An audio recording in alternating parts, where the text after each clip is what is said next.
Buenas noches, bienvenidos todos al tercer Congreso Internacional de Arbitraje. Agradecería se sirvan, por favor, a apagar sus celulares para dar inicio a este congreso. Muchas gracias. Saludamos la presencia del señor rector de la Pontificia Universidad Católica del Perú, doctor Marcial Rubio Correa, quien inaugurará el presente congreso.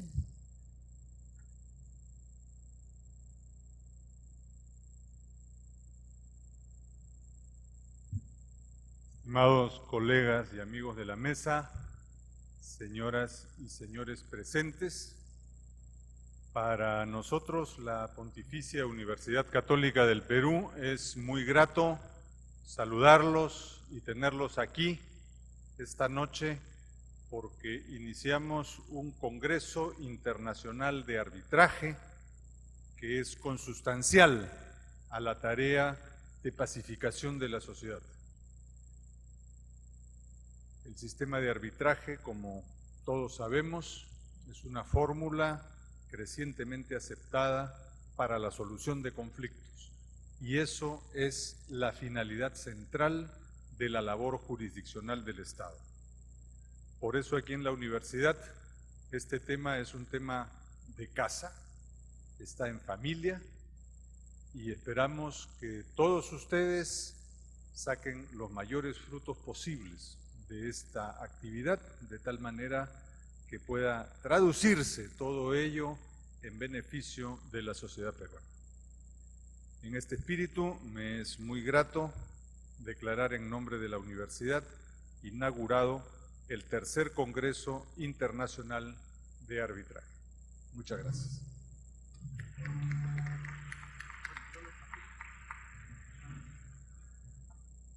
Muchas gracias, señor rector. Tenemos un minuto de receso para instalar la mesa de trabajo.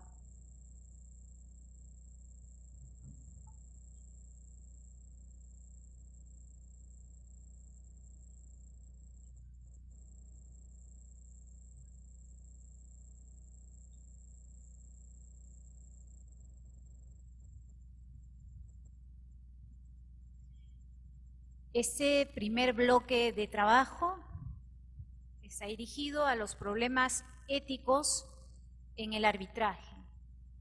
Preside la mesa el doctor César Guzmán Barrón Sobrevilla, director del Centro de Análisis y Resolución de Conflictos de la Pontificia Universidad Católica del Perú.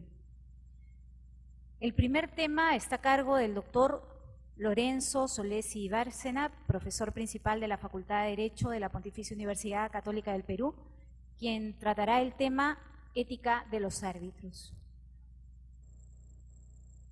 Bueno, muy buenas tardes.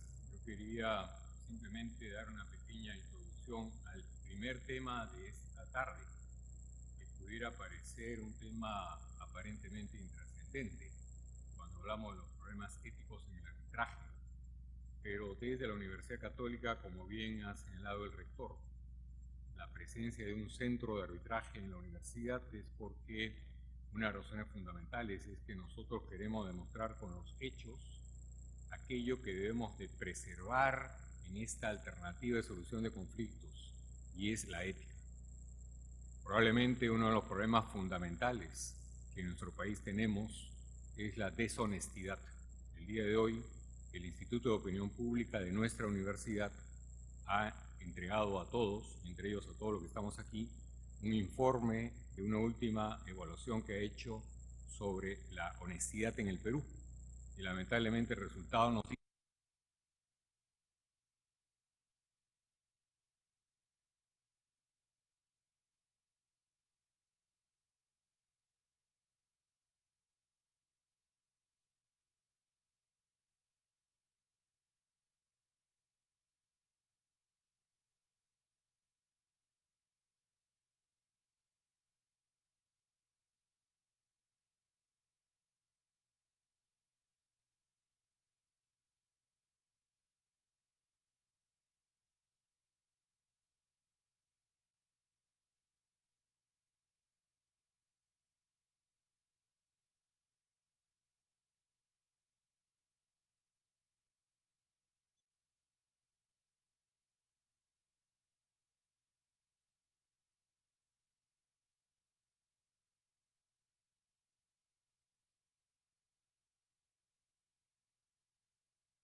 de la formación de este centro, que es Guillermo Loman. ¿Y por qué digo culpable? Culpable en el sentido positivo de la palabra. Porque Guillermo, quien un día de una tarde conversando en su estudio me decía: César, es bueno que creen otras opciones de centros de arbitraje en el Perú. ¿Por qué no crean un centro en la Católica? Y respondimos ese reto. Y por eso estamos aquí, y por eso siempre estaremos agradecidos a Guillermo, pero también lo queremos bastante más en casa que siempre. Y ahora, cuánta satisfacción tenemos que nos pueda hablar del deber de declaración como parte de esta ética en el arbitraje. Finalmente, estamos esperando a Fernando Trasiñí, quien esperamos también confiados llegará a tiempo para que nos pueda conversar acerca también de parte de la ética básica, que es el alcance de la confidencialidad.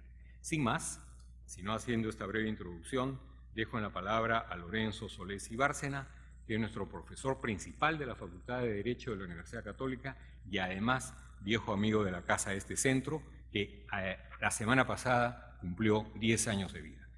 Dejo entonces en la palabra a Lorenzo Solés. Muchas gracias, doctor Guzmán Barrón, señores doctores que me acompañan en la mesa, público en general. En verdad, se nos ha concedido a cada uno de los expositores 15 minutos.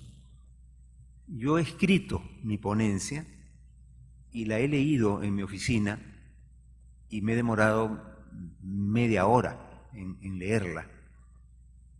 De manera que voy a dejar de leer 2 hasta 3 temas que serán tratados por otros expositores. Uno de ellos es el tema de independencia, imparcialidad y recusación, que lo tratará el doctor Avendaño, pero que obviamente tiene que ver con la ética de los árbitros.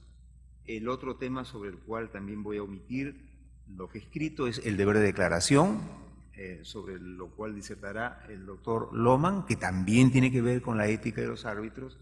Y finalmente omitiré también mis consideraciones sobre la confidencialidad para que ello sea desarrollado por el doctor Trasiñí. Yo voy a presentar un panorama general. Todos los problemas que he logrado identificar, problemas atinentes a la ética de los árbitros. Voy a dar entonces introducción. Ordinaria que se asuma acerca de la naturaleza jurídica del arbitraje, es incuestionable que el árbitro, al igual que el juez, administra justicia, es decir, pronuncia el derecho y compone un litigio, emitiendo un fallo que adquiere la autoridad de cosa juzgada con las notas características de esta, que son la inimpugnabilidad y la inmutabilidad. Esta función confiere al juez, como al árbitro, un poder extraordinario y requiere de él, para obrar con justicia, una gran independencia e imparcialidad, un sentido de la equidad, un conocimiento cabal de las técnicas jurídicas, tanto en lo atinente al fondo como al proceso, tratándose, hablando de arbitraje, del de derecho, una comprensión de los problemas extrajurídicos implicados en la decisión que habrá de tomar y muy especialmente una conducta ética intachable. Primer punto, dádivas y favores. La corrupción judicial es un fenómeno que no puede ser negado y que ocurre en todos los países del mundo. Con frecuencia está asociada con la solicitud y o la recepción de sumas de dinero o bienes que compran la conciencia del juez y tuercen su mano a la hora de redactar su sentencia. Es por ello que no es infrecuente que se consigne el fenómeno en forma explícita en los códigos de ética judicial, tal como lo hace el proyecto elaborado por el doctor Rogelio Llerena, profesor nuestro de la Católica, de Derecho de la Católica, que elaboró el año 97 un proyecto de código de ética que se puso a disposición oficial del Poder Judicial y en cuyo artículo 41 se dice: el juez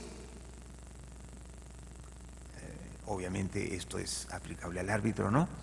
El juez debe rechazar toda forma de dádiva o ventaja, directa o indirecta, incluidas las formas testamentarias, que le sea ofrecida con el propósito explícito o implícito, directo o indirecto, de conseguir alguna ventaja en el proceso sometido a su jurisdicción o que pudiera llegar a estarlo por razón de su competencia jerárquica, aun en el caso que la pretensión fuera justa o legítima según su criterio. Este enunciado, complementado con la obligación de denunciar y con una también de rechazo, pero sin denuncia, cuando se trata de determinados fenómenos culturales, se complementa en el artículo siguiente con su extensión a los obsequios, atenciones, agasajos, homenajes y otras formas encubiertas de corrupción.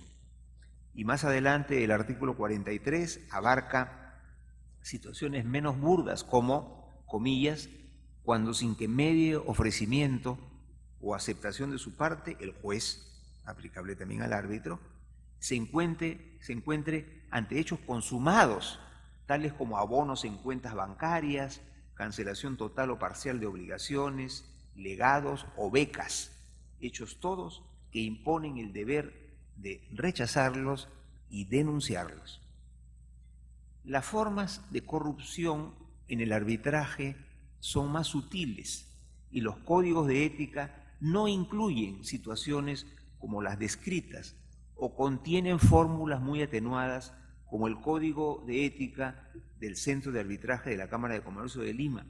En el inciso 3 de su artículo 8 señala, comillas, ningún árbitro puede, directa o indirectamente, aceptar favores o atenciones dignas de mención de alguna de las partes, sus representantes, abogados y asesores. De allí paso a un tema que es central en la ética de los árbitros, pero que, como ya he dicho, va a ser desarrollada por el doctor Avendaño, que seguirá en el uso de la palabra, que es el tema de independencia e imparcialidad. No obstante, quisiera hacer algunas precisiones, otras voy a omitir.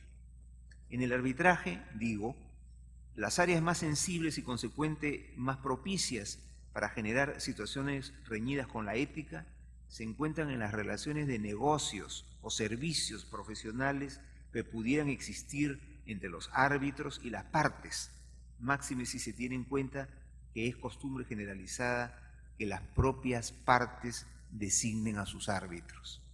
Es por ello que los códigos de ética empiezan enfatizando las cualidades de independencia e imparcialidad que deben ser los pilares en los que se sustente la fortaleza ética de los árbitros.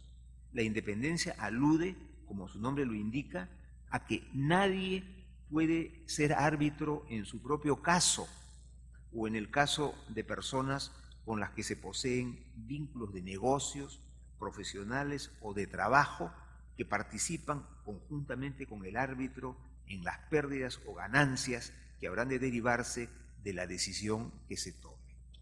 Luego estoy omitiendo 2 páginas y paso brevemente a la imparcialidad. La imparcialidad, digo, es un concepto distinto al de independencia. En mi opinión, está gobernada por consideraciones de carácter subjetivo. Por ejemplo, si un tratadista ha logrado imponer una determinada interpretación jurídica en la doctrina y, siendo árbitro, uno de los abogados se adhiere a su teoría, podría sentirse inclinado a favorecer la posición defendida por éste. O un viejo maestro universitario, árbitro en un caso, encuentra que uno de los abogados es un antiguo discípulo por quien siempre tuvo alta consideración intelectual.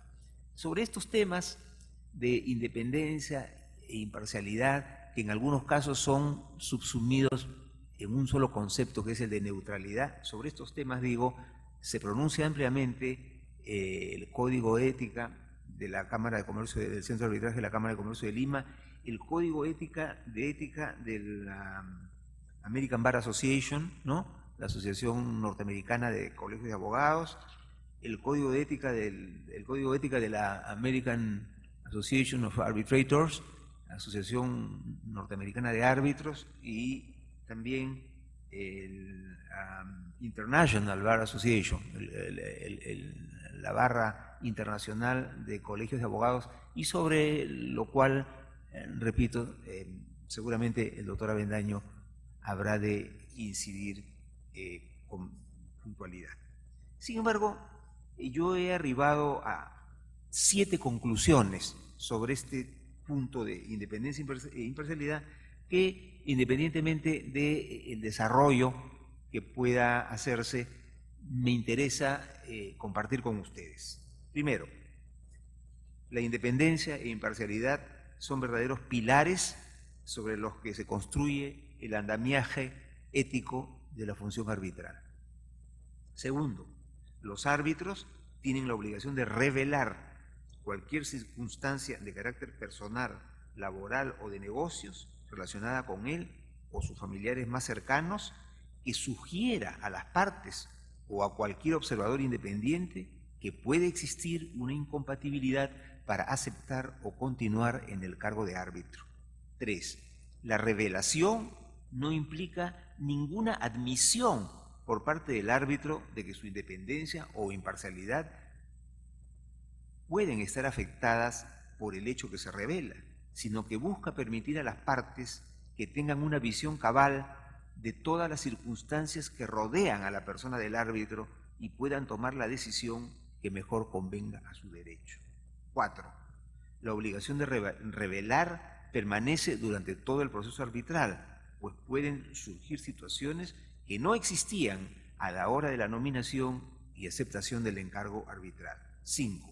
Cualquier duda respecto a si se debe o no realizar una revelación debe resolverse a favor de la revelación. 6.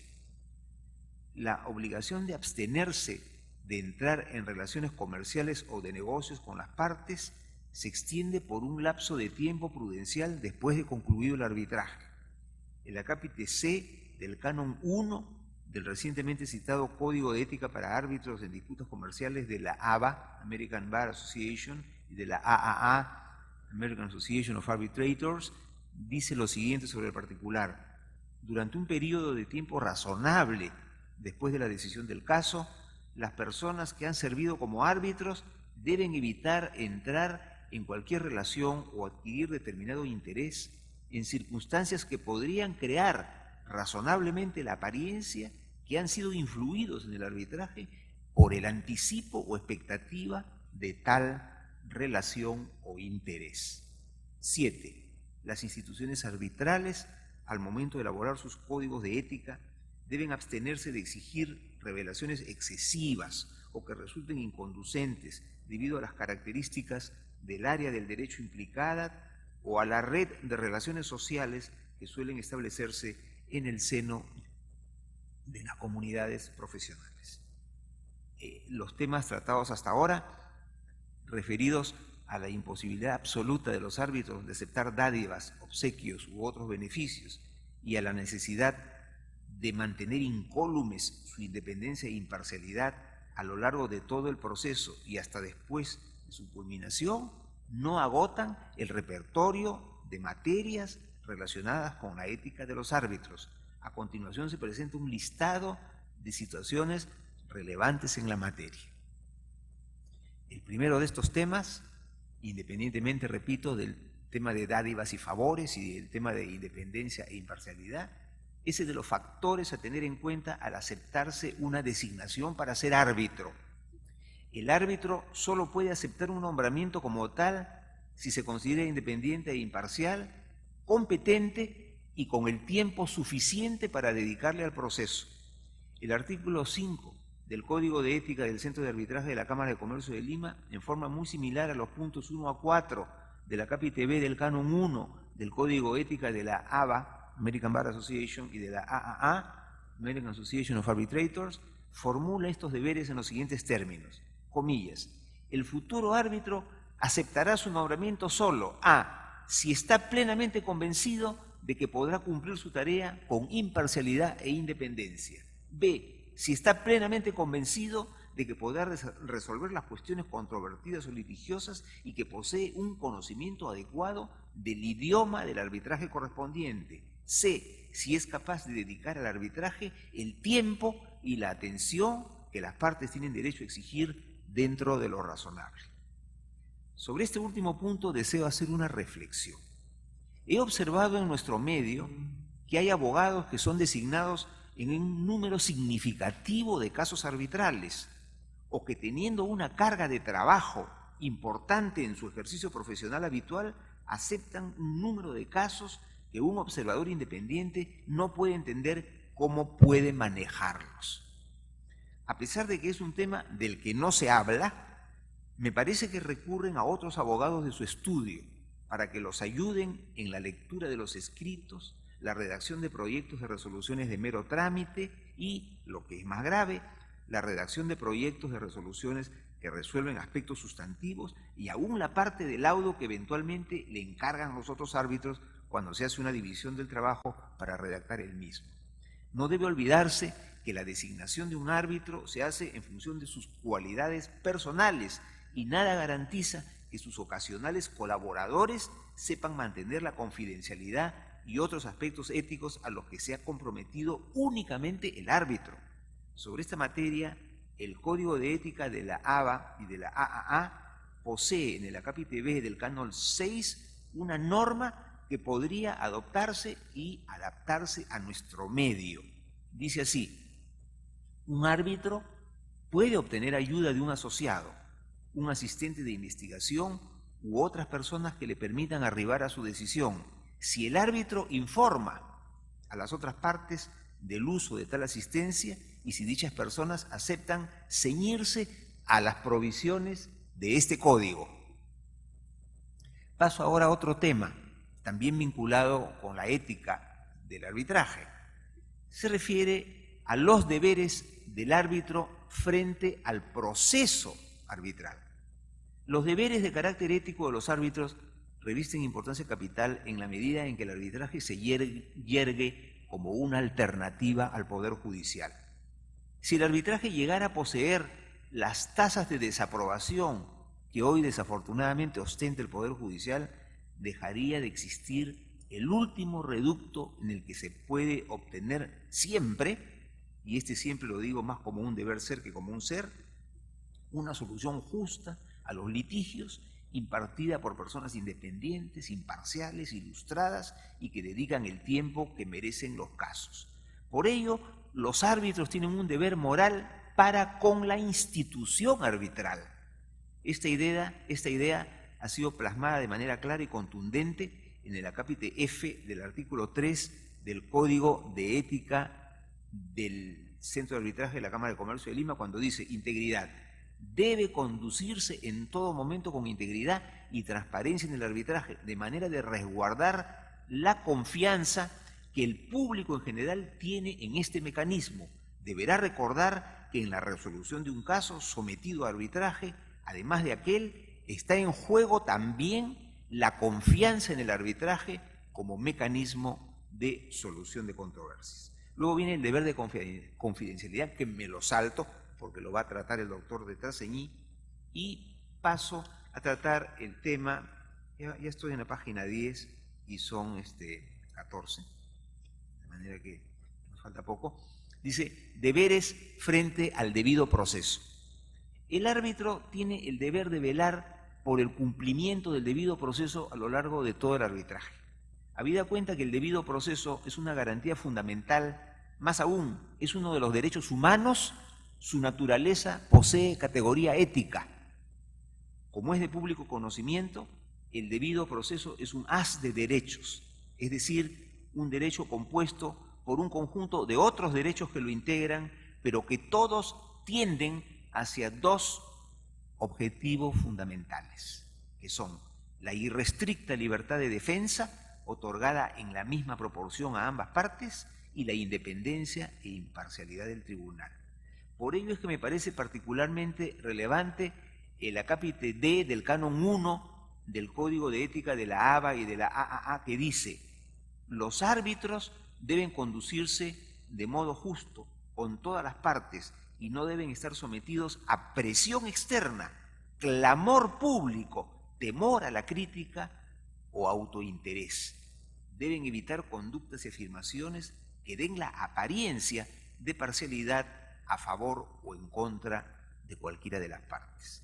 Destaco de esta norma la idea de proteger a los árbitros de presiones externas, ya sea que éstas provengan de los órganos judiciales o de los medios de comunicación. Hace muy pocos años pudo verse en nuestro medio situaciones en las cuales, a través de denuncias ante el fuero ordinario, se pretendía intimidar a los árbitros o paralizar los procesos. El Tribunal Constitucional puso coto a estos intentos en diversas resoluciones y finalmente la actual ley de arbitraje tiene diversos artículos excluyendo al Poder Judicial de cualquier intervención en el arbitraje, salvo al concluir este, si alguna de las partes interpusieran el recurso de anulación del auto. Voy a hablar ahora del tema, breve también, el deber de abstenerse de entablar comunicación con las partes. Es práctica usual en la designación de los árbitros que cada una de las partes designe a un árbitro y que los dos, así designados, procedan a la designación del tercer árbitro y presidente del tribunal arbitral. Aunque esto parezca extraño a los legos en derecho, resulta de antigua raigambre jurídica. La fórmula está contenida en la ley modelo de UNCITRAL sobre arbitraje comercial internacional y fue recogida en las dos leyes previas a la peruana actual, la 25935 y la 26572. La 25935 declaraba: los árbitros no representan los intereses de ninguna de las partes y ejercen el cargo con estricta imparcialidad y absoluta discreción. En el desempeño de sus funciones tienen plena independencia y no están sometidos a orden, disposición o autoridad que menoscabe sus atribuciones. La ley 26572 repitió la fórmula, agregando al final: gozando además del secreto profesional. Yo quiero agregar en este punto una consideración de carácter filosófico, que la he tomado del libro de John Rawls, Justicia como Equidad. Dice que personas libres que carecen de autoridad las unas sobre las otras se embarquen en una actividad conjunta y establezcan o reconozcan entre ellas las reglas que definen esa actividad, no es un postulado que vaya contra el valor de la justicia, sino que más bien se coloca en la línea de lo que es justo. Producido el nombramiento y aceptado el encargo, y después de las declaraciones o revelaciones que no dieran lugar a recusación alguna, los árbitros se separan de una manera radical y absoluta de las partes y deben evitar inclusive trato social con ellas, de manera que no es admisible que haya comunicación entre los árbitros y las partes, salvo quizás para cuestiones meramente logísticas, como fijar la fecha para una audiencia. El tema de los honorarios ha ido también evolucionando hacia una figura que aleja totalmente al árbitro de la parte que lo nominó. En los albores del arbitraje en el Perú, cada parte pagaba el honorario del árbitro por ella designado y ambas pagaban proporcionalmente, 50% cada uno, el honorario del presidente. Con el pasar de los años, ambas partes pasaron a pagar en partes iguales los honorarios de todos los árbitros. En estos dos periodos, ante situaciones de incertidumbre en el pago o demora, no era inusual que se estableciera una comunicación entre los árbitros y las partes, aunque debo decir por experiencia que se hacía a través de los abogados de las mismas. En la actualidad, el Centro de Arbitraje de la Cámara de Comercio de Lima ha establecido un sistema de pagos que elimina toda posibilidad de comunicación entre los árbitros y las partes en materia de honorarios. El sistema funciona así: las partes pagan a la Cámara al inicio del arbitraje la totalidad de los honorarios de los árbitros y la suma que ella cobra por administrar el arbitraje. Y es el centro de arbitraje el que paga a los árbitros en determinados momentos del proceso. Más aún, los recibos de honorarios profesionales, los árbitros los giran a nombre del Centro de Arbitraje de la Cámara de Comercio de Lima. Sí, entiendo que mi tiempo está terminando.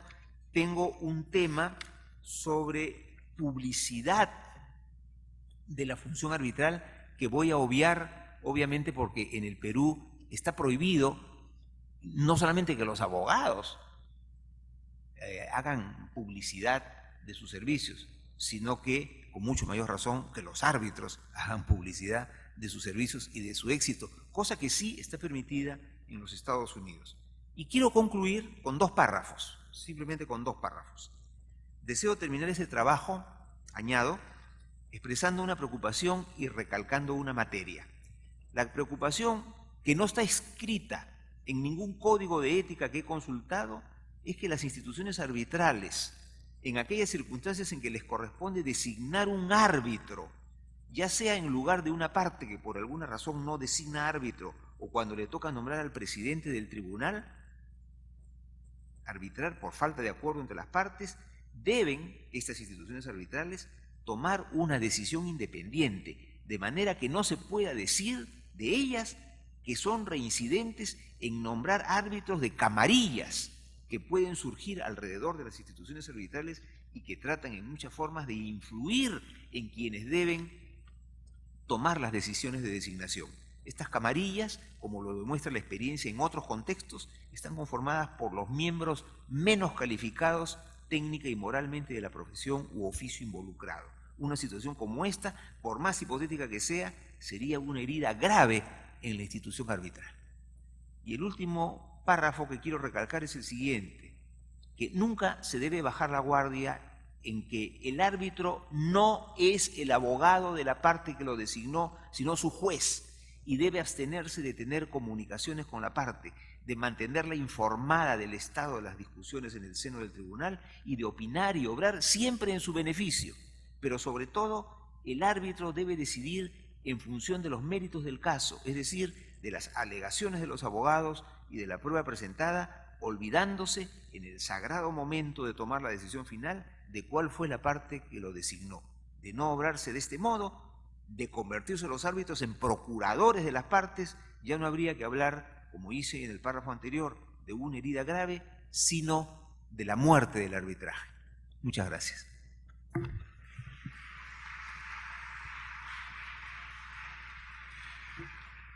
Me olvidé de mencionar que me toca la ingrata labor de avisar a los expositores que tienen que hablar dentro de los 15 minutos. Yo les pasaré una tarjetita así. Y antes de pasar la palabra a la doctora Bendaño, solamente mencionar que ya se encuentran entre nosotros 2 expositores extranjeros a quienes quiero dar la bienvenida. Uno de ellos peruano, pero que viene de España, que es el doctor Jorge Luis Collantes, y además el profesor de España, el doctor Víctor Manuel Sánchez, a quienes yo quiero darles la bienvenida y particularmente agradecerles que desde hoy ya nos acompañan, no obstante que sus exposiciones están previstas para el día jueves. Y por último mencionar que todos han recibido, junto con el folder, unas hojitas del estudio del doctor Mario Castillo, donde pueden ir incorporando las preguntas que desearan hacer para hacer ágil la última parte de preguntas a los expositores. Tiene la palabra la doctora Bendaño.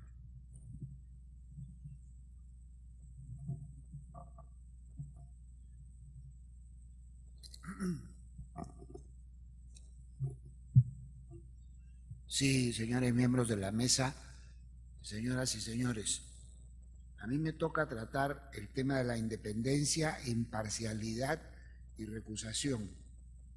Eso lo voy a tratar básicamente a la luz de la ley peruana, que como todos ustedes saben es el decreto legislativo 1071 que dictó el gobierno en ejercicio de las funciones que le delegó el Congreso de la República.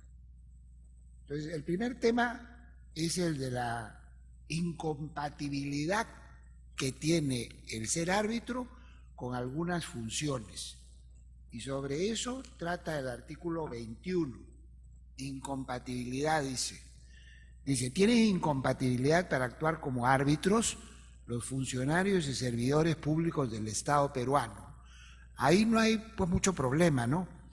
Todo lo que son funcionarios y servidores públicos del Estado. Entonces, por supuesto, los ministros de Estado, los congresistas de la República, aunque respecto de esto ha habido discusiones y dudas, pero en fin, toda clase de funcionarios públicos. Pero agrega el artículo una frase que a mi entender no es del todo clara, ¿no? ¿Qué es lo que ha querido el legislador? Cuando dice, dentro de los márgenes establecidos por las normas de incompatibilidad respectivas. Bueno, parecería que hay normas que establecen las incompatibilidades específicas de determinados empleados públicos. Si esto es así, pues entonces aquí hay una remisión a esas normas, pero no se dice esto claramente. Dentro de los márgenes, incompatibilidad, pero ¿hay incompatibilidad o no hay incompatibilidad? Es un poco difícil saber, ¿no? Si esa incompatibilidad tiene que analizar, se extiende a todos los empleados públicos, ya lo hemos dicho, pero tiene que analizarse esa incompatibilidad dentro de los márgenes establecidos por las normas de incompatibilidad respectivas. Entonces, esto es un problemita, ¿no? Me da la impresión de que el legislador, que repito fue el Poder Ejecutivo, en ejercicio de las facultades que le había delegado el Congreso de la República, me da la impresión de que el legislador como que ha querido arreglar la cosa remitiendo a las normas de la entidad correspondiente. Por ejemplo, en el caso de los congresistas de la República, ¿son funcionarios públicos? Sí, pero son funcionarios muy especiales, son funcionarios que lo son y no lo son, porque han sido elegidos por el pueblo, son representantes del pueblo peruano que los colocó ahí. Entonces, técnicamente, si bien perciben su emolumento y forman parte del sector público en sentido amplio y lato, habría que remitirse a su propia ley, que es el reglamento interno del Congreso de la República, que tiene fuerza de ley. Y ahí habría que ver si hay o no una incompatibilidad. Porque si está ahí la incompatibilidad, pues entonces la remisión funciona. Pero si no está ahí la incompatibilidad, podría afirmarse que los márgenes establecidos por las normas de incompatibilidad respectivas, en este caso el reglamento interno del Congreso, pues no los excluye. En todo caso, ahí está la norma. Funcionarios públicos y con esta salvedad final que puede dar lugar a discusión. Bueno, ese es el primer tema. Luego está el tema de los motivos de abstención y de recusación. Para esto tenemos que recurrir al artículo 28 de la actual ley. Lo primero que hay que aclarar es que no es lo mismo ser independiente que ser imparcial. Son dos cosas distintas. Se puede ser imparcial no siendo independiente. Y también se puede ser independiente, teóricamente, no siendo imparcial, aunque esto segundo es más difícil. ¿Qué cosa es independencia? Independencia es no tener ningún vínculo, ninguna relación con las partes. De manera que si es hermano, familiar cercano, hijo, nieto, sobrino, yo no sé qué, de una de las partes intervinientes del arbitraje, entonces no hay independencia. Hay todo el derecho de suponer que hay una dependencia. Pero imparcialidad es ¿qué? No tener prejuicio y no estar absolutamente abierto a lo que alegan las partes, escuchar exclusivamente lo que alegan las partes y el derecho que invocan, y para nada estar parcializados. Muchas veces se ha dicho que los jueces en la práctica no son tan imparciales, que todo juez se va formando una opinión del caso que tiene entre manos. No estoy hablando ahora de árbitros, estoy hablando de jueces en general. Entonces, yo tengo pensado que en este caso me da la impresión que la razón la tiene A.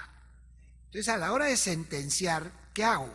Acomodar los argumentos a la posición de A.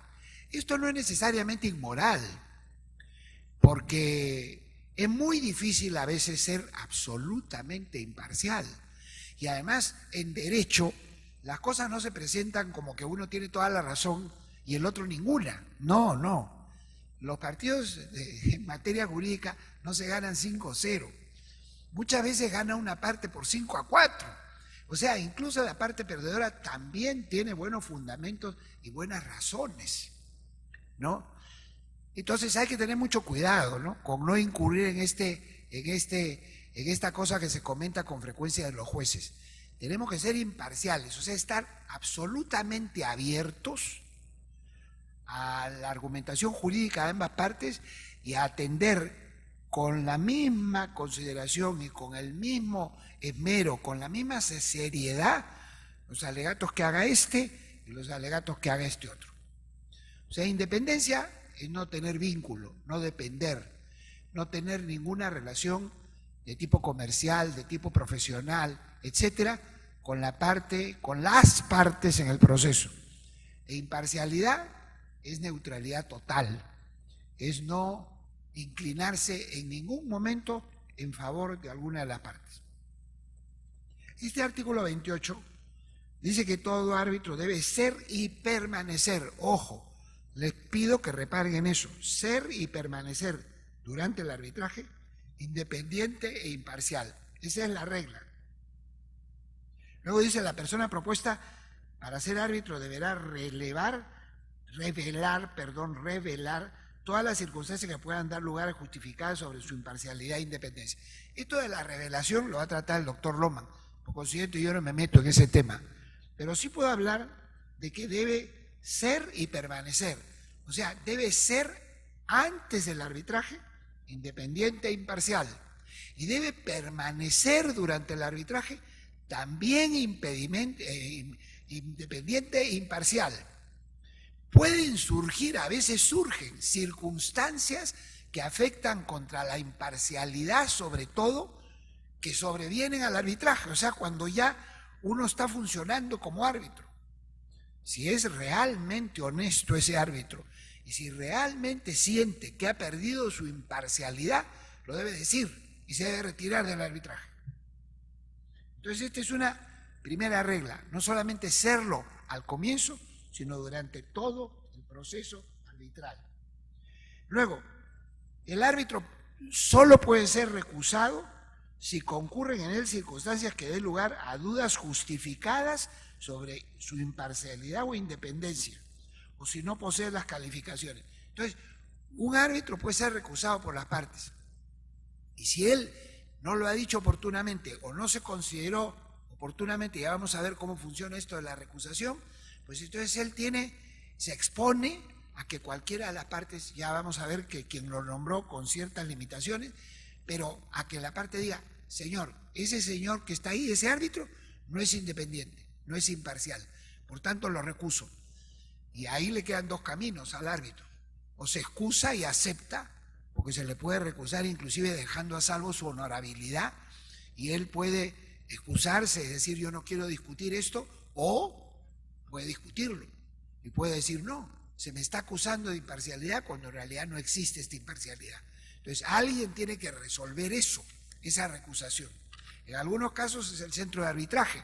Por ejemplo, en el caso del centro de arbitraje de la Católica, resuelve la Corte, que como ya se dijo, yo integro junto con un grupo de destacados colegas. Pero a veces son los propios árbitros. ¿Quiénes? Los dos árbitros que quedan. Los dos árbitros que no están involucrados en este asunto son los que resuelven sobre la recusación eventual. ¿Ya?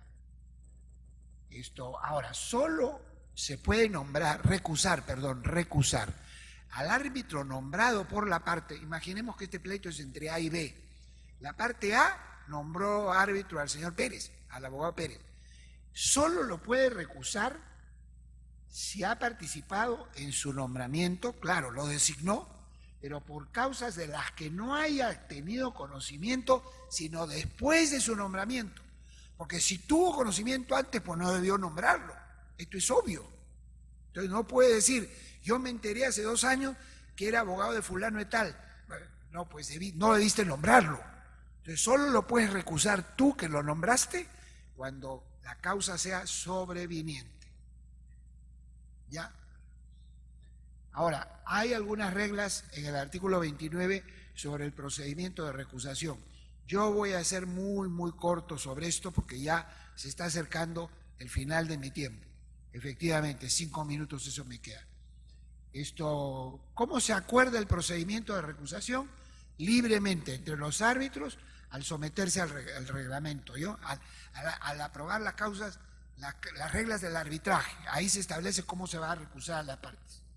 La recusación debe formularse tan pronto como sea conocida la causal. Ahí mismo que una de las partes conozca la causal, formula la reconvención. Si la otra parte conviene con la recusación o el árbitro renuncia, pues entonces se nombra al árbitro sustituto y se acabó el problema.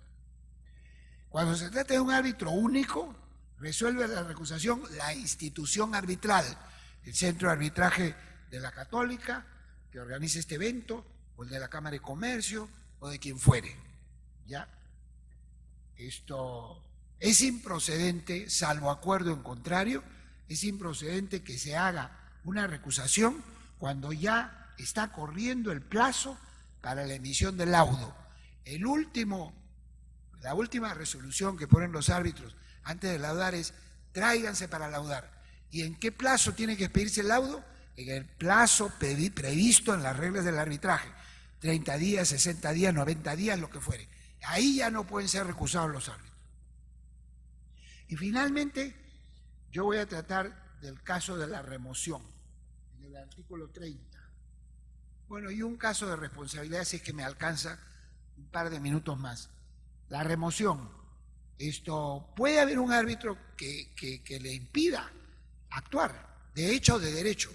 De derecho porque ha sobrevenido un impedimento posterior, o de hecho porque ha perdido la salud, ha perdido la vista, se ha enfermado, lo que fuere, tiene que ser hospitalizado, lo que fuere. En este caso, cesará en el cargo si las partes acuerdan su remoción. Si hay desacuerdo sobre la remoción, entonces se somete a un reglamento arbitral, se procederá según lo dispuesto en el artículo 29 que ya vimos. Entonces, esta es la base. Y al final, quiero, y con esto termino, señalar lo que dice el artículo 32. Y es que los árbitros, y no se crea que la función tan arbitral es así tan alegre, ¿no? Los árbitros son responsables civilmente, y yo me atrevería a decir penalmente también. Esto no dice acá lo de penalmente, pero lo de penalmente debe estar en el Código de Penal, del Código Penal. Un árbitro que claramente se colude, comete un delito, evidentemente, pero además tiene una responsabilidad civil.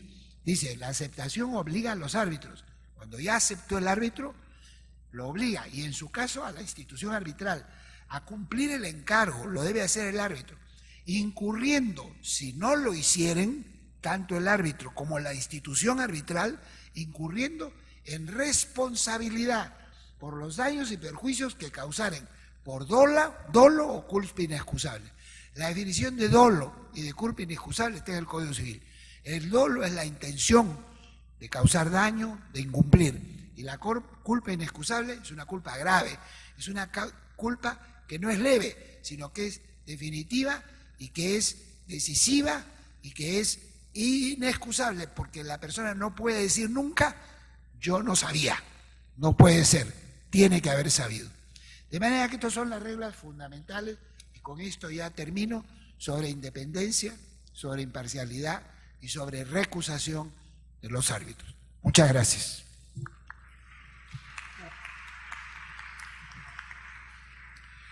Antes de cederle la palabra al doctor Guillermo Lohmann, queremos aprovechar para invitar a pasar a la mesa al doctor Fernando de Trasini, quien ya nos acompaña. Le damos la bienvenida al doctor, que hablará al final de esta tarde, de esta primera tarde. El doctor Guillermo Lohmann va a tratar, como ya se anunció en el programa, un tema vinculado a la ética en general, que tiene que ver con los alcances del deber de declaración, que le dejamos la palabra a él porque el tiempo siempre es un principal enemigo, pero agradecemos siempre el poder respetarlo. Y recordarles a ustedes que si alguna pregunta tienen, pues el debate es inmediatamente después de las 4 exposiciones. Tiene la palabra el doctor Guillermo Lohmann. ¿Cómo? Gracias, doctor Guzmán Barrón. Me ha imputado usted una culpabilidad que asumo con gusto. Pido la absolución, pero no tengo remordimiento. Estoy muy contento de haber contribuido directa o indirectamente a la existencia del centro, insisto, sin remordimiento alguno. Y tampoco tuve remordimiento cuando pasó la anécdota que voy a referir, que puede servir para el anecdotario del catálogo de posibles dádivas o beneficios indirectos que había hecho el profesor Rogelio de Llerena. Estaba yo de vocal suplente allá por mitad de los años 1990 y de la década del 90, quiero decir, y como vocal suplente, pues me había tocado escuchar el informe de un divorcio bastante escabroso. Salía yo de Palacio de Justicia, estaba bajando por las escaleras y de repente se me acerca una señora y me dice: oiga, doctor Lomen, yo sé que usted es vocal de esta sala, aquí le dejo el memorándum del asunto que ha informado mi abogado fulanito de tal, y aquí está mi tarjeta, y aquí está el teléfono y la dirección de mi casa, y fíjese que todavía soy joven y guapa. Felizmente no era ni una ni otra cosa, de modo que la tentación estuvo muy lejos de mí. En el tema del deber de revelación hay que tener presente algo, y es que, fíjense ustedes, los árbitros son jueces de las partes, en el sentido que emiten un juicio, pero también las partes son jueces del árbitro, son jueces de los árbitros, y precisamente porque las partes, en la medida en que tienen la posibilidad de recusar a los árbitros si ya están nombrados, o simplemente de no proponerlos, tienen que tener información para, en atención a ese conocimiento, tomar o no la decisión, el juicio, de si los nombran o piden la recusación. De modo que el tema del deber de revelación, el deber de declaración, se muestra como insustituible, principalísimo en el aspecto de la función arbitral. Tanto se ha dicho, tanto se ha escrito sobre todo este tema de independencia y de imparcialidad, que obviamente están vinculados con el tema de revelación, que en realidad podría limitarme a leer en alta voz el artículo 28 de la Ley General de Arbitraje, la que nos rige, pero eso sería un poco como falta de respeto. Lo que quiero insistir es que el árbitro que en realidad debe guardar silencio, tiene dos momentos en los cuales, en toda la película del arbitraje, tiene el árbitro dos momentos en los cuales tiene que hablar. En el curso del arbitraje tiene que preguntar, tiene que tener la mente abierta para dejarse convencer, para no ser terco. El árbitro está llamado a no tener soberbia intelectual y a no sentirse atado por criterios preestablecidos. Entonces, durante toda esta película del arbitraje, el árbitro tendrá que preguntar, tener los oídos abiertos, la mente en blanco, para infórmenme y tomaré la decisión. Pero hay dos momentos en los cuales sí tiene que hablar. Antes del arbitraje, para revelar cualquier elemento que pudiera perturbar su independencia o su imparcialidad. Y al final, ciertamente, al momento de dictar el laudo. Estos dos momentos son realmente cruciales. La ley de arbitraje, como toda ley, es como un instrumento musical. No solamente hay que tenerlo, hay que saber tocarlo. Quiero decir, hay que descubrir en esta ley, en este instrumento musical, sus tonalidades, sus aspectos, todo aquello que puede tener de carga y de información. El artículo 28, en realidad, solamente nos enseña la apariencia externa, el rostro de las cosas, pero no su alma, no lo subjetivo. Y es que en tema de revelación y en todo aquello vinculado a la independencia y a la imparcialidad, hay una altísima carga subjetiva. Fíjense ustedes, ya lo había mencionado el doctor Avendaño, todo árbitro debe ser y permanecer durante el arbitraje independiente o imparcial. Y esto es pues, un campanazo, es una fortísima llamada de atención a la conciencia y a la conducta subjetiva de los árbitros, que la ley les pide que lo hagan objetivo. Es una forma de poner a prueba y llevar a sus límites la superación de las flaquezas humanas, porque no se trata de tener una actitud indolente o pasiva, sino que la ley exige al propuesto como árbitro y al que ya está como árbitro que realice un examen de conciencia. No lo dice con esas palabras, pero evidentemente es el sentido en que quiere traspasarse la ley. Un rígido examen de conciencia, porque fíjense ustedes, exigen revelar todas, no cualquiera, todas, y no toda la información, circunstancias, y las circunstancias también son apreciaciones, y las circunstancias también son sensibilidades, y las circunstancias también son creencias, y todas circunstancias que pueden dar lugar a dudas sobre su imparcialidad o independencia. Y no dudas de él, sino dudas de sus jueces, que son precisamente las partes. Es decir, el árbitro en algún momento tiene que desprenderse de su propia personalidad, ponerse en los zapatos de las partes y decir cómo me enjuician las partes, qué circunstancias podrían hacer sentir a las partes, no a mí, a las partes que yo tengo una posible mancha, algo que pudiera afectar mi imparcialidad. Hay que poner, pues, el dedo en la llaga. Y el dedo en la llaga es este sentido abierto de información, e insisto, no se ha querido hablar de hechos, se ha querido hablar de circunstancias. Y la circunstancia es todo aquello, incluso accidental, que rodea a un elemento de conocimiento del que se puede extraer una conclusión, y esa conclusión mella o mancha la imparcialidad. La obligación de revelar se enfoca, por tanto, a todo aquello que por vínculo o relación humana o por estado mental puede influir. Hay que revelar o informar todo lo precedente y lo que sobrevenga, porque es la información la que da lugar a dudas, si es que ellas no han sido puestas ya de manifiesto o eran conocidas por las partes. Y aquí el árbitro no tiene manera de saber qué cosa las partes conocen o que no conocen, de modo que el deber de revelar, como ha puesto de manifiesto el doctor Lorenzo Zolezzi, en la duda pues es preferible revelar. Quiero decir que en este lugar, en este artículo 28, cuando se alude a dudas justificadas, duda significa que cierta información o incluso ocultamiento de ella produce o provoca falta de seguridad o certeza, porque hay opciones igualmente válidas en apariencia y no hay demostración firme. La duda siempre es un estado de ánimo, la duda siempre es una inseguridad de conocimiento. Dudas o incertidumbres, recalca la ley, que tienen que ser justificadas. Y la propia norma, para recalcarlo, dice que esto tiene que ser eventualmente en su momento probado. El propuesto como árbitro, siendo así las cosas, ya no piensa por sí o para sí, sino que ha de colocarse en la apreciación de las partes.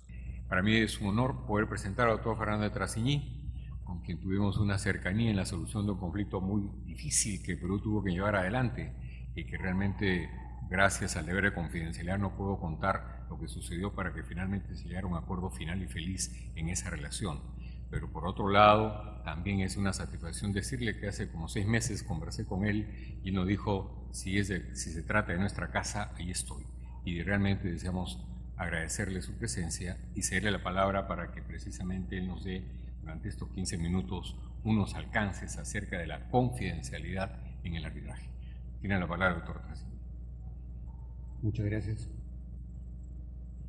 El tema sobre si los distintos aspectos del arbitraje deben ser públicos o si deben mantenerse en reserva, algunos de ellos o todos ellos, es materia de intensa reflexión en los ambientes arbitrales.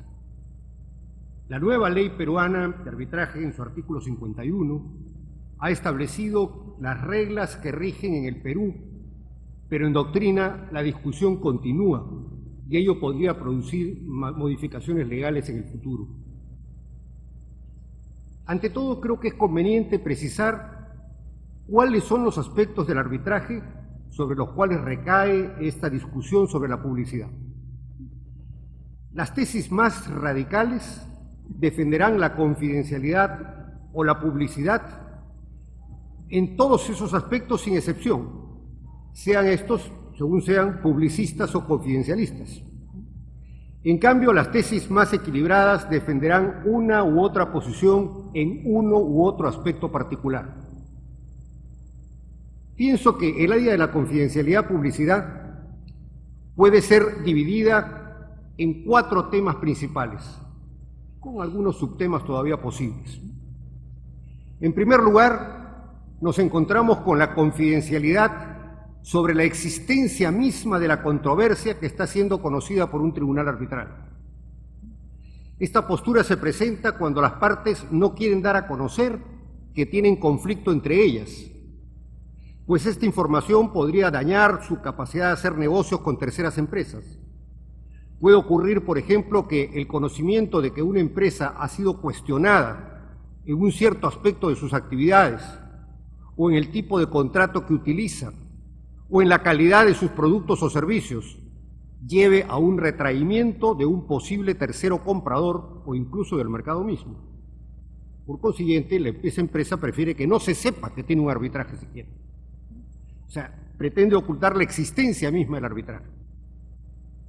Un segundo tema se refiere a la confidencialidad del proceso arbitral durante su desarrollo.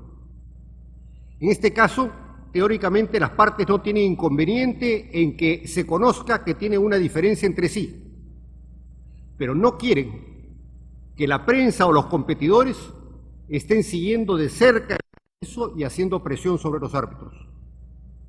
Por este motivo, esas partes reclaman un arbitraje in camera, es decir, a puerta cerrada, con la presencia únicamente de los árbitros, las partes, los testigos y el personal auxiliar, sin admitirse la concurrencia de periodistas o de público. Este proceso arbitral cerrado implica también que ni los árbitros ni las partes pueden filtrar información a la prensa o a terceros sobre lo que está sucediendo dentro del proceso. El tercer tema está relacionado con la confidencialidad de los documentos y testimonios que se presenten en el arbitraje. Esta perspectiva se preocupa fundamentalmente por la reserva de lo que las partes han dicho durante el proceso, aún una vez que éste haya terminado, así como sobre la confidencialidad de las pruebas periciales, documentos contables o declaraciones de testigo que se utilizaron como prueba en el arbitraje concluido. Por último, el cuarto tema, quizá el más puntual, es el relativo a la confidencialidad o publicidad de los documentos que produzca el tribunal como consecuencia del arbitraje. Fundamentalmente, la resolución que resuelve el debate sobre la jurisdicción y la resolución que resuelve el debate sobre el mérito o fondo, esto es, el laudo arbitral. Notemos que estos 4 temas presentan relaciones entre sí en cuanto que engloban unos a otros. Es así como la confidencialidad misma de la existencia del arbitraje, lógicamente conlleva por necesidad el secreto de los otros 3 aspectos. En cambio, la confidencialidad de la marcha del proceso puede reducirse a ella sola, porque no necesariamente conlleva el secreto de la existencia del arbitraje, ni tampoco el secreto sobre los documentos presentados por las partes o creados por el tribunal una vez que el proceso ha concluido. A su vez, la confidencialidad de los documentos presentados por las partes supone la confidencialidad del proceso, pero no supone ni el secreto de la existencia de la controversia, ni el secreto de las resoluciones del tribunal. Finalmente, la publicidad de las relaciones del tribunal no es incompatible con la confidencialidad del proceso mismo, ni con el secreto de los documentos y testimonios presentados por las partes. No es incompatible.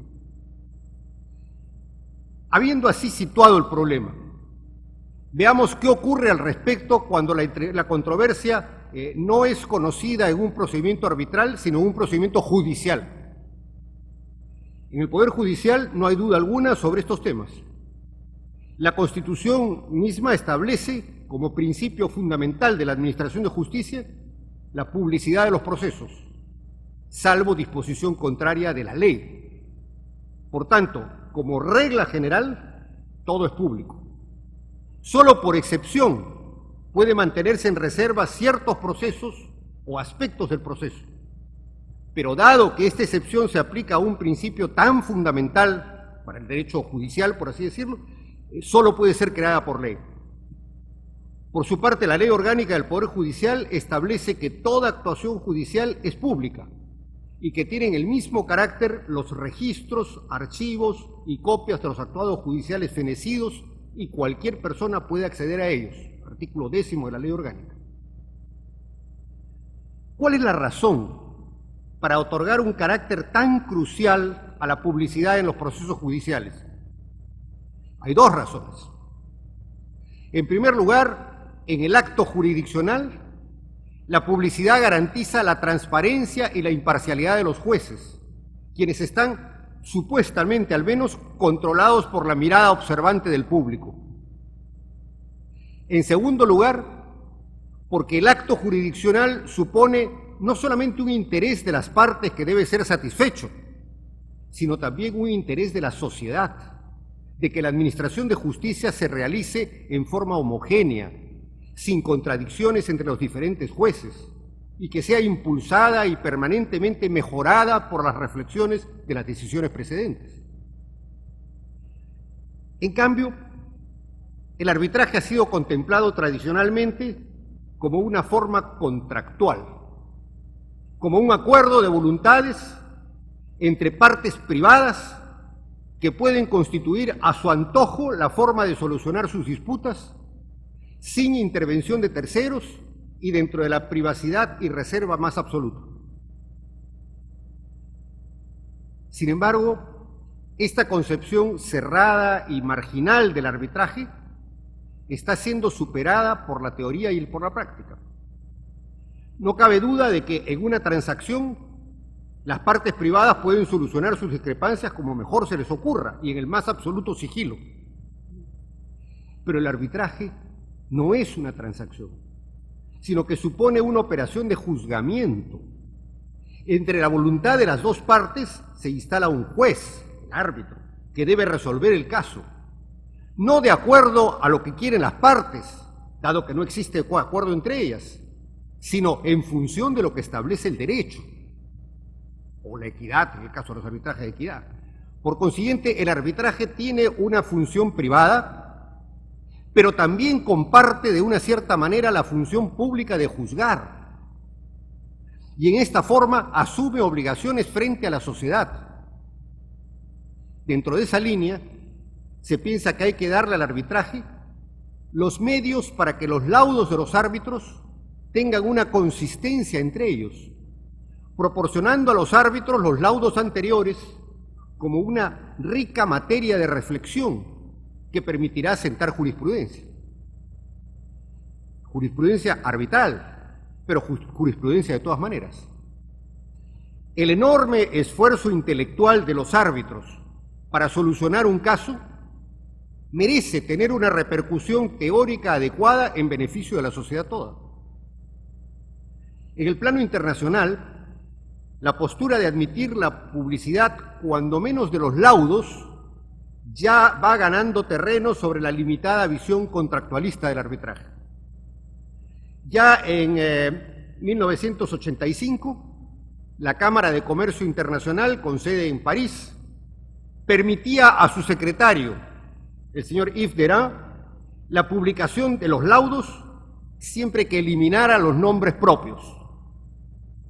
Sin embargo, esta omisión de los nombres es a mi juicio irrelevante, pues con la lectura del laudo prácticamente es fácil adivinar a qué empresa se refiere. Esto no debe ser una objeción para la publicación de los laudos como regla general.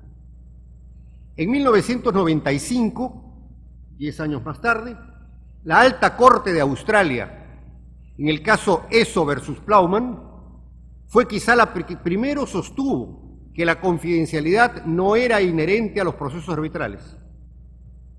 Esta sentencia hizo un interesante distingo entre la privacidad del proceso arbitral, que reconoció plenamente, y el secreto de los documentos presentados o creados durante el arbitraje a los que no les concedió un carácter confidencial. Más tarde, en el año 2000, la Corte Suprema de Suecia, en el caso Bullbank, decidió también que no existía ninguna obligación inherente de confidencialidad en los arbitrajes en Suecia. El laudo había sido publicado en ese caso en una revista internacional de arbitraje, debido a que aparentemente el texto le había sido proporcionado a dicha revista por el abogado del banco que era una de las partes. La otra parte planteó que tal laudo había perdido validez debido a que el banco había violado el acuerdo de confidencialidad. Pero la Corte Suprema sueca estableció que la ley de ese país no dispone que los procedimientos arbitrales son secretos, a menos que las partes lo hayan expresamente pactado. En Estados Unidos se presentó un caso interesante cuando en un proceso seguido ante el Poder Judicial,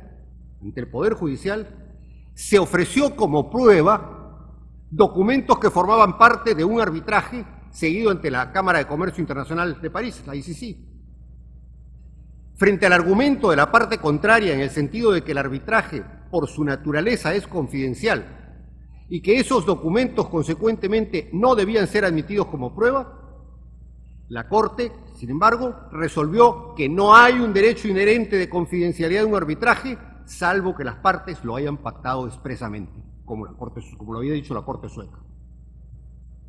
El CIADI, por su parte, el organismo del Banco Mundial que resuelve los problemas de controversias de inversión entre inversionistas y estados, ¿no? El CIADI tiene establecido en su reglamento que no publicará el laudo sin el consentimiento de las partes. Da una puerta, sin el consentimiento de las partes, pero agrega que podrá incluir en sus publicaciones extractos de las normas jurídicas, me imagino que debe haber querido decir del razonamiento jurídico, aplicadas por el tribunal. Y cada día vemos más laudos del CIADI que se publican en la web, al punto de que estos laudos son los que más se usan como jurisprudencia y modelo de razonamiento en los arbitrajes de inversión. En el Perú, la nueva ley ha optado por la confidencialidad como principio, la que se aplica a todos los aspectos del arbitraje, a todas las personas, incluyendo las partes, y a todos los documentos y actuaciones. La única excepción que ha hecho la ley es para el caso de los arbitrajes en los que interviene el Estado, donde las actuaciones son confidenciales, pero el laudo es público. Sin perjuicio de acatar estrictamente la ley mientras sea ley, mi posición personal desde el punto de vista doctrinario es que el resultado del arbitraje, el laudo, debiera ser público. Debiera ser público mientras no cause un grave daño a las partes. No hay duda de que en ciertos casos la confidencialidad se justifica plenamente. Algunas veces las partes recurren al arbitraje porque quieren mantener su controversia por razones comerciales. En consecuencia, renuncian a la garantía de imparcialidad y control que nace de la publicidad a cambio de la deseada confidencialidad. Este es el caso cuando en el arbitraje se discuten temas como políticas de precios y costos, secretos de fabricación, datos sobre clientes o proveedores, la situación económica de una empresa y otros semejantes. Pero no cabe duda que el arbitraje tiene una función de juzgar. Es decir, como señala el artículo 1 de la Ley Orgánica del Poder Judicial, el arbitraje es una jurisdicción. Por consiguiente, en tanto que jurisdicción, debe poder nutrirse con el razonamiento utilizado en casos semejantes para resolver problemas similares. Y ello es imposible si no se publican los laudos. Por tanto, mi posición es que los laudos, no los procesos y sus actuaciones, no los documentos del proceso, los laudos deben ser, como regla general, públicos, salvo que las partes hayan expresamente pactado lo contrario, o que el tribunal opte por la confidencialidad por razones graves, a pedido de una de las partes. Como puede verse, mi planteamiento es que lo mejor para el arbitraje en el Perú hubiera sido respecto de los laudos una norma exactamente inversa a la que aparece en la nueva ley. Una norma en la que se estableciera que si no hay pacto en contrario, todo laudo arbitral es público, como lo previsto para los arbitrajes en que interviene el Estado, sin perjuicio del pacto expreso en contrario por las partes antes de iniciado el arbitraje o una decisión arbitral que lo declare confidencial, como digo, a pedido de una de las partes ya en el transcurso del arbitraje, porque se ha visto que ha entrado en temas que mejor no son convenientes de divulgar. En cambio, concuerdo en que la confidencialidad sea absolutamente estricta como regla general en todo lo que se refiera al desarrollo del proceso y a los documentos que forman parte del proceso. No caben periodistas, no caben filtros a la prensa, ¿no es cierto?, no caben filtros a nada. Para terminar, quiero dejarles una preocupación interesante. De acuerdo a la ley peruana, los arbitrajes, hemos visto, son confidenciales. Pero tal confidencialidad puede extenderse al proceso judicial de anulación derivado del arbitraje. La ley dispone que el arbitraje sea confidencial, pero también es verdad que la ley establece que las actuaciones judiciales son públicas, la Constitución. ¿Qué prima en esta situación? Les dejo este problema como ejercicio mental para sus ratos libres. Muchas gracias.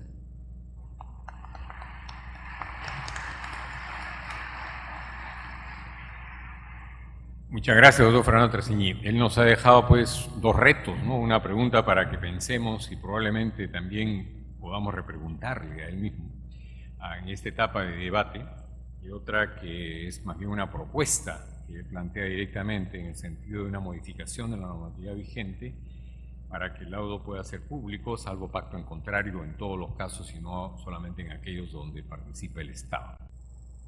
Tenemos 15 minutos y no más para poder tener esta parte de debate o de diálogo con los expositores a partir de la pregunta que ustedes vayan desarrollando. Y yo espero ya, porque veo que varias tienen preguntas en la mano, nos las vayan alcanzando para así poder acogernos a esta eficiencia en el tiempo. El árbitro debe excusarse. En cuanto se le plantea una recusación, debe excusarse. Y decir, vea señor, yo niego los fundamentos, pero me quito, he perdido la confianza.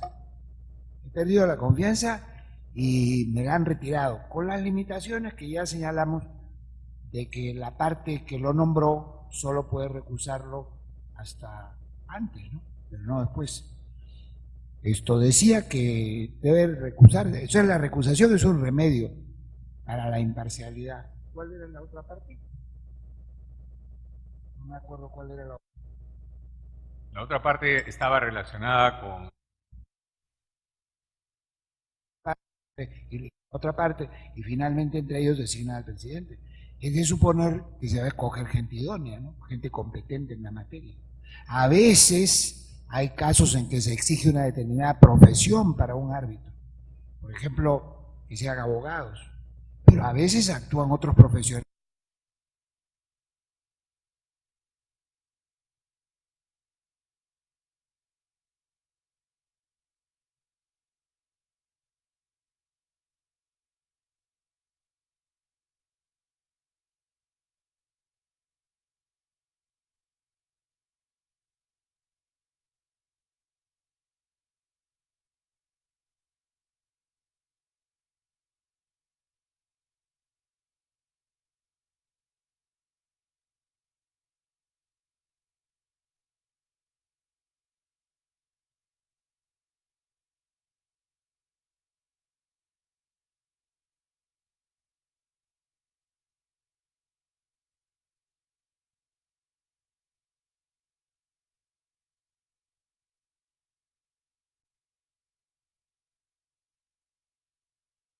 Tuvo un problema, patria potestad, de niños, esto no se puede someter a arbitraje, ¿ya? Problemas vinculados con la curatela, con la tutela, diversas ramas del derecho de familia no se pueden someter a arbitrajes.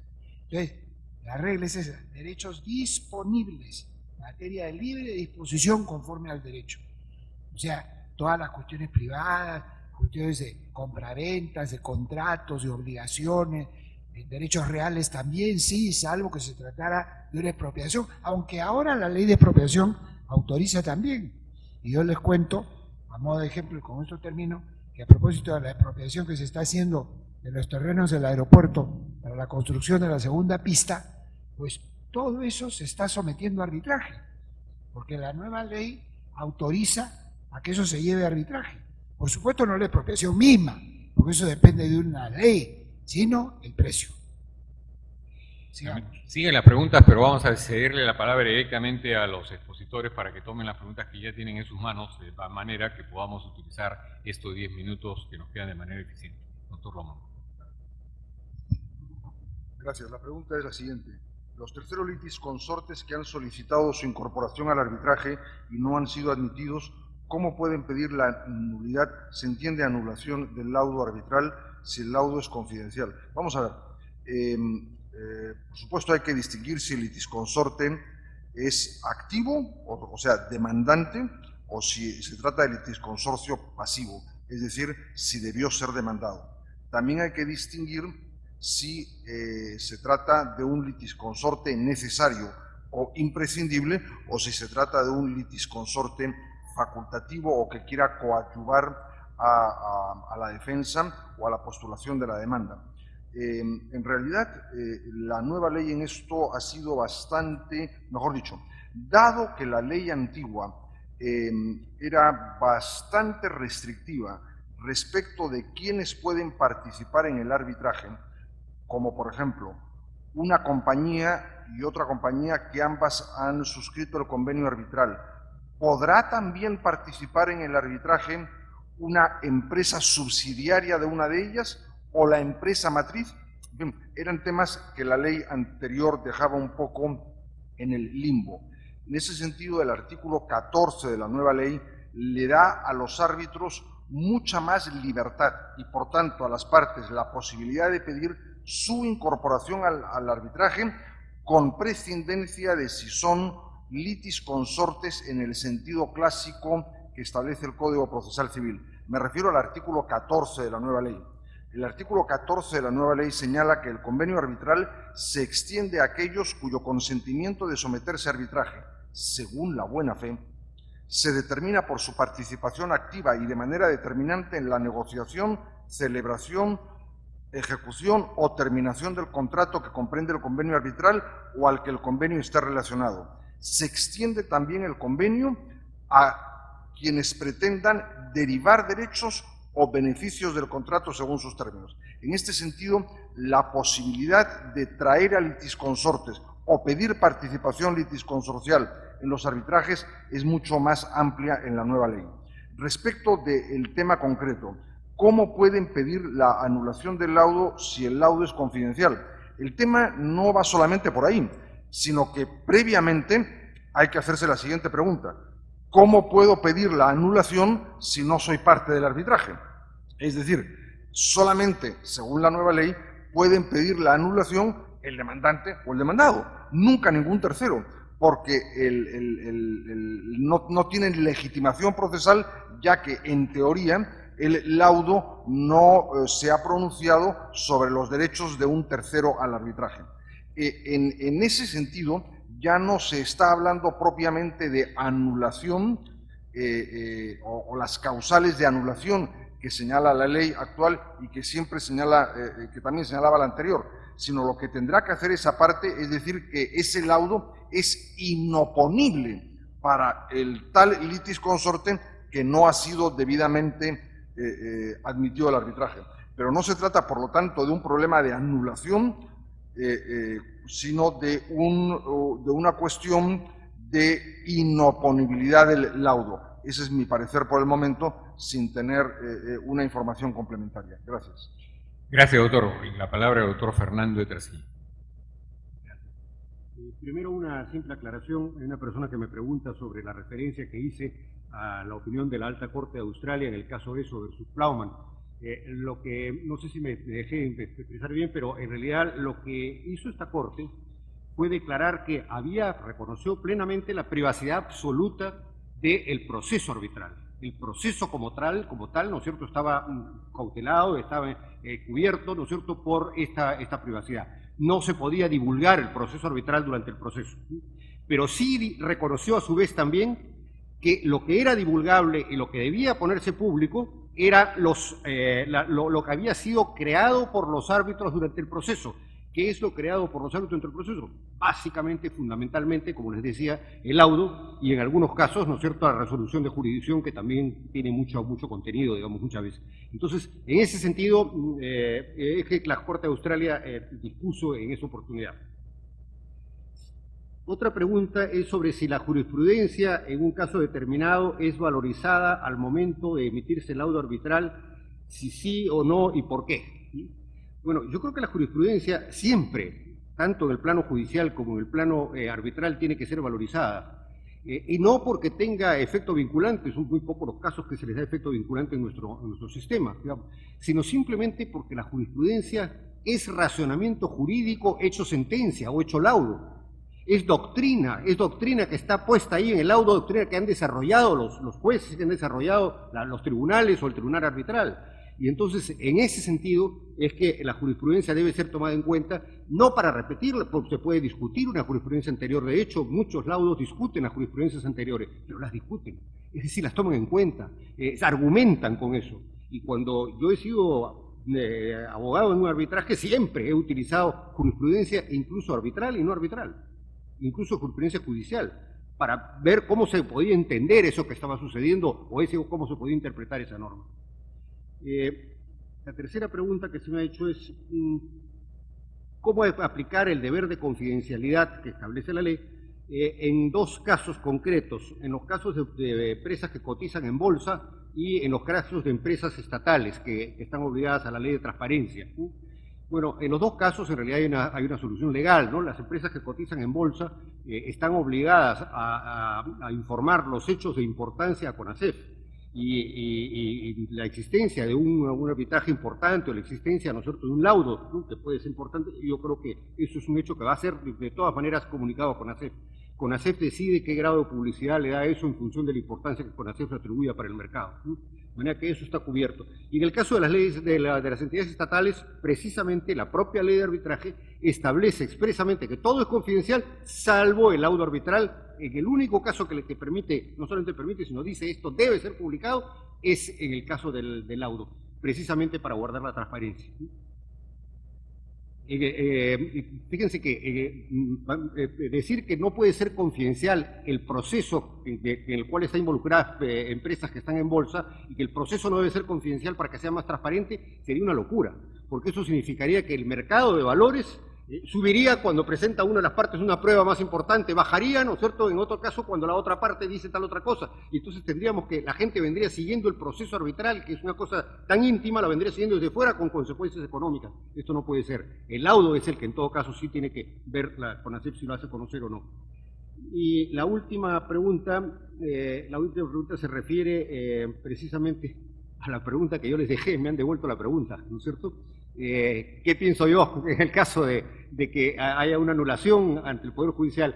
Bueno, yo creo que en una anulación ante el Poder Judicial, en realidad las reglas que rigen el Poder Judicial son las de publicidad, y ahí tendría que la confidencialidad del arbitraje se pierde. Eso, nos gusta o no nos gusta, la gente que está metida en arbitraje se pierde. Quizás en el fondo esto tiene un efecto secundario que puede ser interesante, ¿no? Y es que habrán menos partes en un proceso arbitral que decidirán ir por cualquier tontería a pedir la anulación en el Poder Judicial a fin de que no se conozcan su problema y que no sea ventilado públicamente su problema. Porque ahora es frecuente que se planteen anulaciones simplemente porque ya es casi una especie de tercera instancia a veces, ¿no? Y eso creo que es una cosa muy peligrosa para el arbitraje. Muchas gracias. Finalmente la palabra del doctor Lorenzo Solesi sobre la base de las preguntas que le han... Bien, aquí hay una pregunta muy interesante. Dice, en la posibilidad que internamente un árbitro trabaje con un equipo de apoyo, lo contrasto con el personal de apoyo jurisdiccional, secretarios, relatores, especialistas, etc. Frente a frente, es más previsible que el personal de apoyo del árbitro comparta su nivel, en la medida que el árbitro busca mantener un prestigio en el mercado, buscando rodearse de personal altamente calificado que pasa por su evaluación. Judicialmente eso no es posible. Creo entonces que no es una potencial desventaja. En ambos casos la responsabilidad es del juez y del árbitro respectivamente. Verdaderamente que está muy bien formulada esta pregunta y digamos la idea que subyace me parece sólida en el sentido que efectivamente los árbitros tratan de preservar su prestigio en el mundo del arbitraje, que es un mundo relativamente pequeño, ¿no? Si tenemos en cuenta que en el Colegio de Abogados de Lima hay más de 40.000 colegiados, los árbitros de la Cámara de Comercio son 200 y los de nuestro centro, ¿cuántos son? ¿Cuántos? Árbitros en lista, 200 también. Entonces estamos hablando, pero muchas veces se repite, ¿no? Muchas veces se repite. Entonces, estamos hablando de un club relativamente elitista, de 200 de 40.000. Vaya que haya una diferencia. Y es cierto, los árbitros tratan de mantener su prestigio. Lo que yo les decía, lo que yo les mencionaba era algo que no está normado en el Perú. Les mencionaba un punto que sí está normado en el Código de Ética de la AAA, o sea, American Association of Arbitrators, y en la ABA, American Bar Association.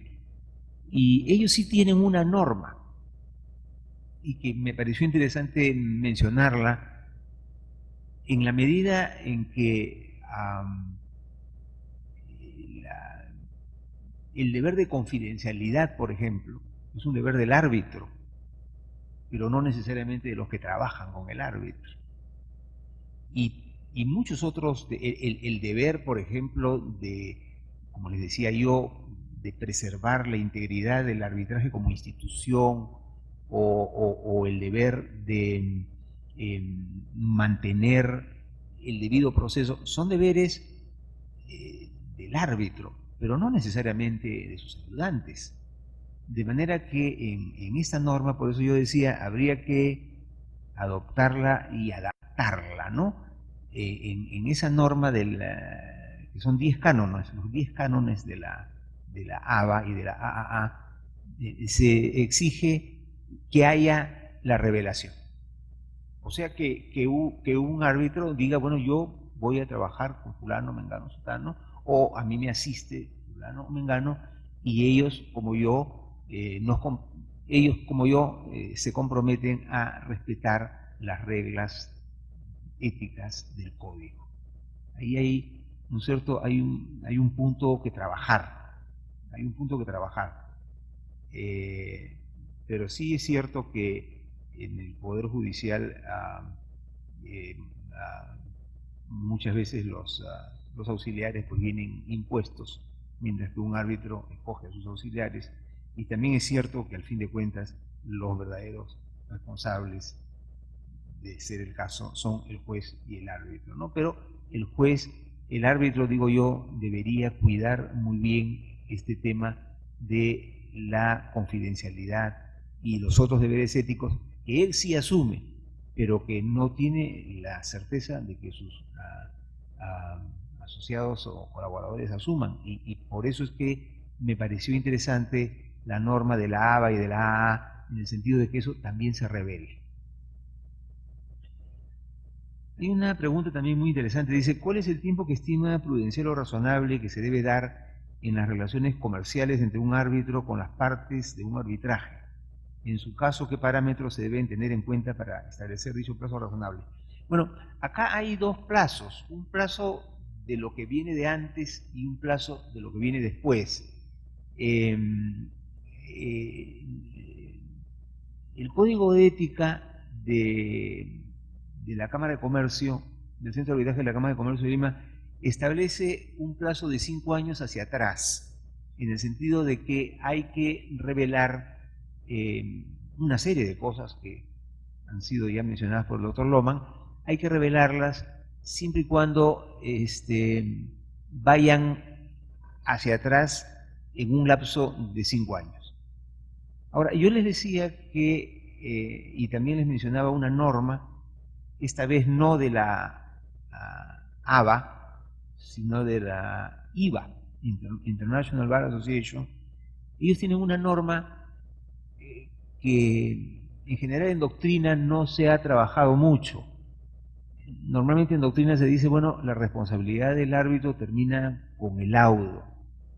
Es más, el árbitro no está involucrado en la ejecución del laudo, salvo que las partes lo hayan pactado. De suerte que lo que haga el árbitro en sus negocios después del laudo es cosa de él. Y hasta donde yo conozco, bueno, ni el Código de Ética de la Cámara de Comercio de Lima, ni textos que he leído en el Perú sobre el tema, se pronuncian sobre una asociación de negocios del árbitro con una de las partes en un juicio que él ha tenido como árbitro y que acaba de terminar. Entonces, estas guidelines, estas guías de la IVA, de la International Bar Association, dicen expresamente que un árbitro debería evitar entrar en negocios con las partes. Me imagino que con la parte que ganó, a la cual él favoreció, porque en materia de ética de árbitros es muy importante lo que la IVA, la International Bar Association, llama el criterio objetivo de un tercero imparcial. O sea, a la hora de evaluar los comportamientos éticos, ellos distinguen criterios objetivos de criterios subjetivos. Y dicen, los criterios objetivos son aquellos que un tercero, no las partes, un tercero, conocedor del hecho, va a concluir que allí hay un conflicto de intereses y que el árbitro no debe ser árbitro. Por ejemplo, si él es nombrado árbitro un miembro del directorio de una empresa y esa empresa es una de las partes, obviamente un miembro del directorio no puede ser árbitro en favor de esa empresa, porque existe este criterio objetivo de que cualquier tercero imparcial diría que no puede serlo. Mientras que estas normas de la IVA contienen lo que se llama un test subjetivo para otras situaciones, en las cuales son las partes las que después de la revelación podrían objetar y decir, bueno, a este señor lo recuso o a este señor lo mantengo. Ellos tienen, es muy interesante, ellos tienen lo que se llama la lista roja, la lista naranja y la lista verde. Y dentro de la lista roja tienen los asuntos no excusables y los asuntos excusables. Entonces, con relación a un negocio que podría tener un árbitro con una de las partes después del laudo, ellos lo someten al criterio objetivo, pero no ponen plazo. Dicen, un tercero imparcial no vería bien que un árbitro entre en un negocio con la parte a la que le ha dado la razón, porque eso hace suponer que ya de antemano estaba anticipando la posibilidad de hacer ese negocio, pero no pone un plazo. Y usa la palabra razonable. Yo personalmente pensaría en que un plazo de 1 año me parece razonable.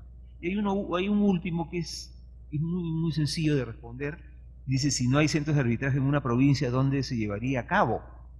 Al departamento que pertenece, porque estábamos aquí en privado con el doctor Arceñí, y la solución es el arbitraje ad hoc, es decir, el arbitraje no requiere necesariamente que se conduzca por una institución arbitral, se puede hacer ad hoc en cualquier sitio. Muchas gracias. Muy bien. Quisiera agradecer particularmente las presentaciones que se han hecho hoy. Quiero recordarles que en la organización de este congreso hemos tenido también una novedad muy interesante, y es que al final del congreso, el día viernes, el doctor Óscar Pomar Fonseca hará un resumen general del día de hoy, de manera que recordaremos lo que a lo largo de estos días vamos a ir tratando. Esto nos va a permitir realmente recuperar aquello que pudiéramos haber recogido como nociones básicas de lo que es la ética en el árbitro. Sin embargo, solamente quisiera hacer una muy pequeña mención, aprovechando de esta soberanía de tener la palabra, y es que en el artículo 28 del reglamento nuestro, del Centro de Arbitraje de la Católica, la Corte de Arbitraje está facultada, a raíz de quejas frente a la falta de ética de los árbitros, a sancionarlos con remoción, amonestación y además suspensión y separación del registro de árbitros, lo cual entiendo, y acá está el presidente de la Corte para que no me permita sino decir la verdad, no se ha aplicado y no se ha tenido que aplicar porque entendemos que los árbitros se han comportado adecuadamente. Y esa es la ventaja de ir a un centro y no ir a un arbitraje ad hoc, de tener una corte que puede preservar que la integridad, la competencia, la congruencia, la lealtad y la franqueza son valores que se viven al interior de los arbitrajes y particularmente los árbitros que en ellos se desempeñan. Nuevamente, gracias a los expositores. Hemos terminado, creo, de manera brillante, gracias a ellos, esta primera etapa de ver la ética y vivirla todos los días en nuestro quehacer diario, que es lo más importante, para que así cuando seamos árbitros lo podamos ejercer con mucha mayor facilidad.